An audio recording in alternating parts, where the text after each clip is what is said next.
Welcome to the deep dive. Our whole job here is to take these really complex, high-stakes memos and reports and just make them clear so you can see what's coming. And today, we're focused on a story that is unfolding almost completely in silence in Washington. Right. It's a critical, high-priority review that could fundamentally change Social Security benefits for millions of Americans. And I think especially for those who really rely on those checks just to cover the basics. We're calling it the Social Security flip.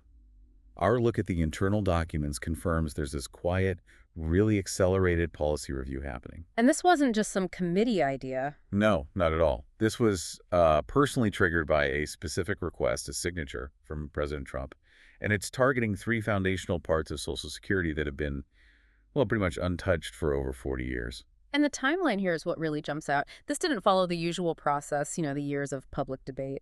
Analysts are saying this just skipped the line entirely. We saw a quote from one SSA insider that I think just nailed it. They said, something just flipped inside the SSA. And that flip meant policy drafts got fast-tracked. Everything started moving, but behind closed doors. When you see foundational change move that fast and that quietly, you have to pay attention. It's not just a small tweak. No, this is re-engineering the bedrock. Yeah. So our mission today is to clearly explain what these three mechanisms are, why they're suddenly up for review, and who stands to gain. We're talking current retirees on fixed incomes, disabled workers, and even future beneficiaries. Let's start with that sense of urgency, because the process itself tells you how important this is politically.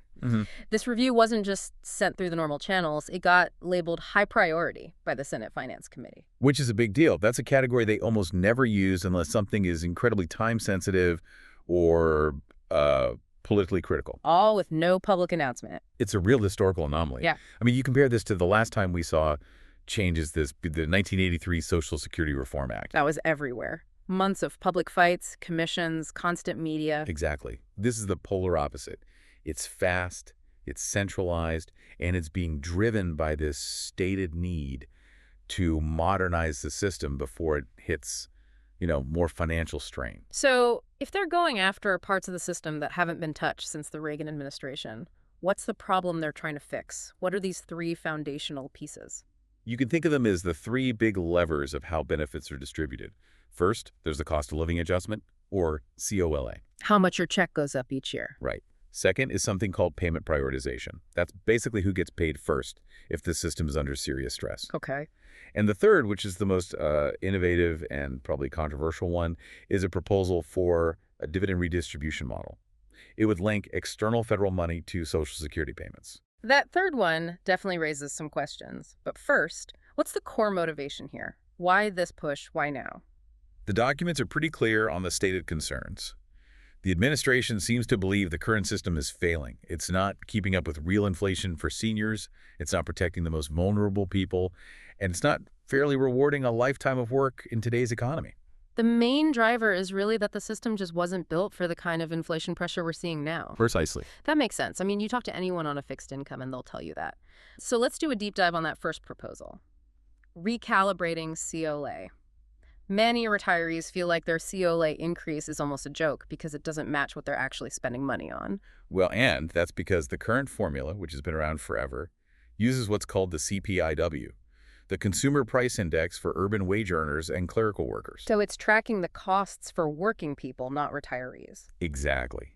Think about it. That index gives a lot of weight to things like gas prices and transportation costs.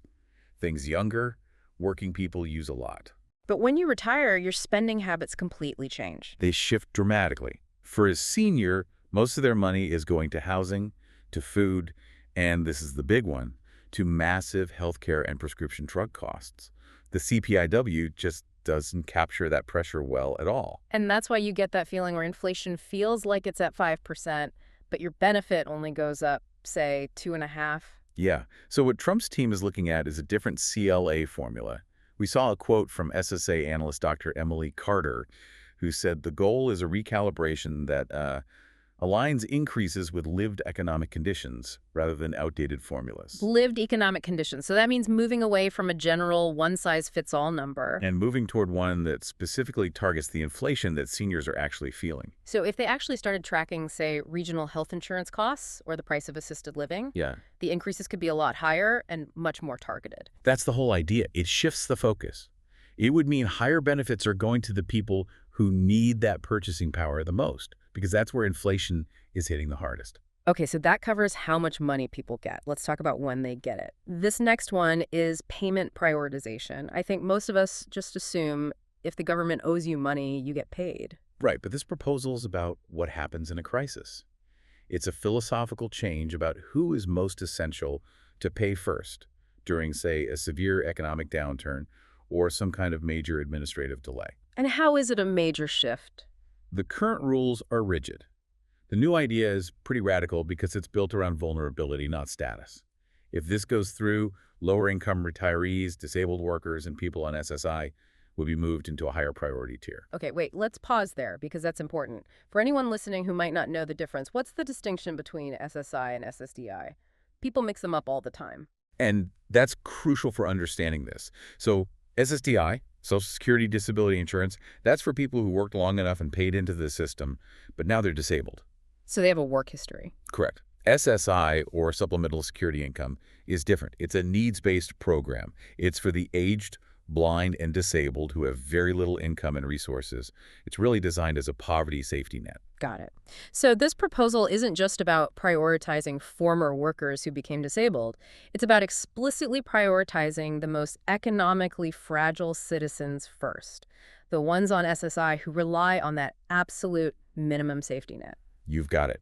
This model would secure those people first during any kind of instability. It's a huge change. It prioritizes human need over your contribution history when the system is under duress. Which brings us to the third one, and this feels like the most complex, maybe the most risky, the dividend redistribution model. You're talking about linking Social Security to external government money. How would that even work? The framework suggests a new funding pool, completely separate from payroll taxes. It would be sourced from things like excess tariff revenue, penalties paid by corporations, and certain federal surpluses. So it's basically a supplemental fund. Yes, and that pool would be used to boost Social Security payments, but only for certain selected groups. That sounds great in theory, like a safety valve. But those funding sources you mentioned, tariffs, corporate penalties, they're notoriously volatile, right? That's the big question economists are asking, the reliability risk. What happens if trade policy changes or there's a global recession? You're tying retirement checks to unpredictable political income. Isn't that dangerous?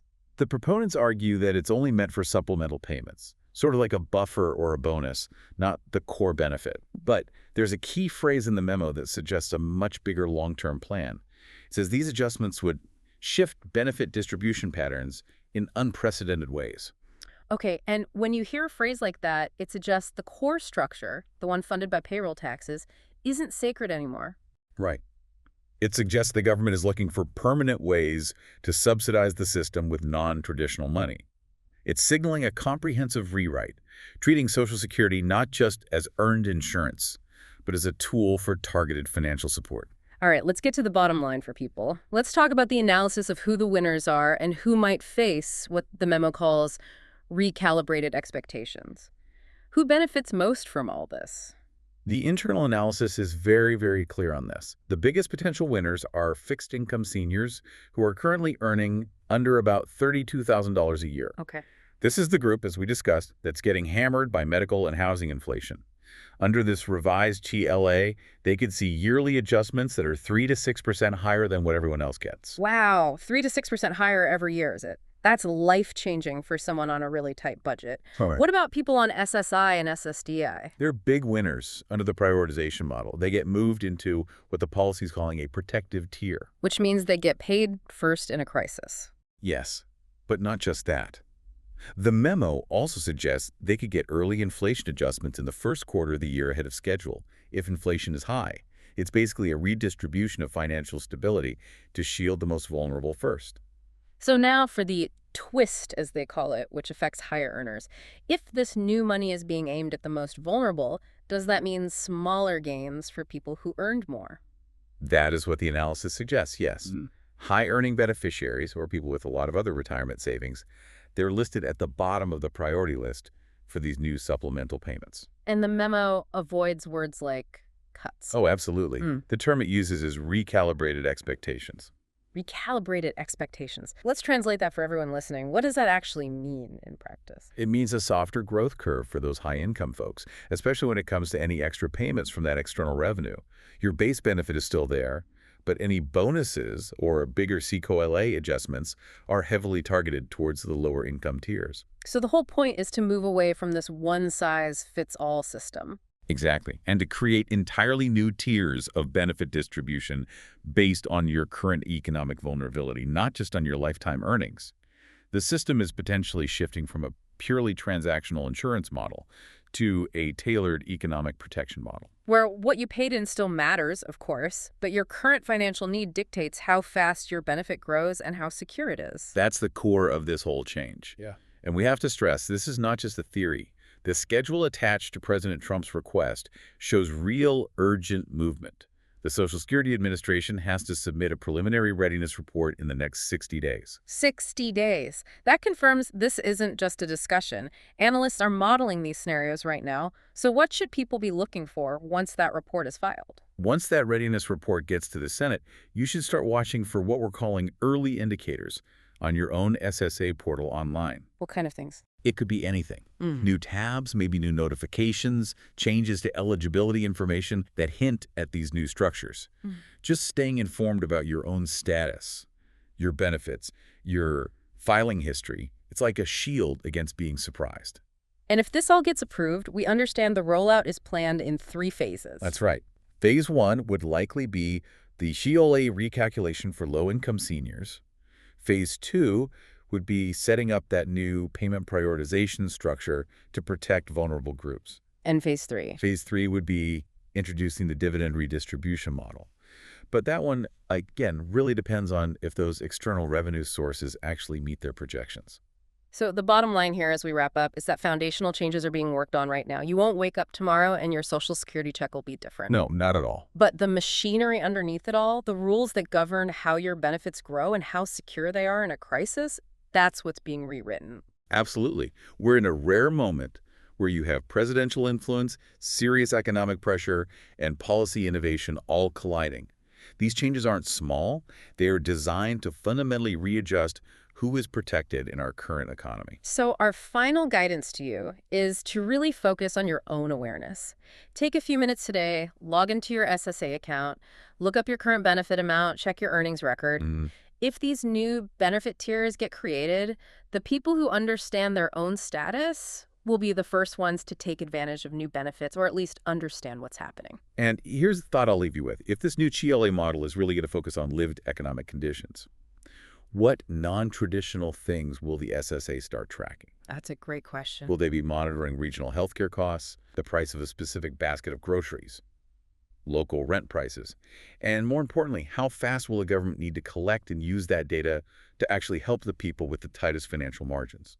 The speed of the data will really dictate the speed of your protection.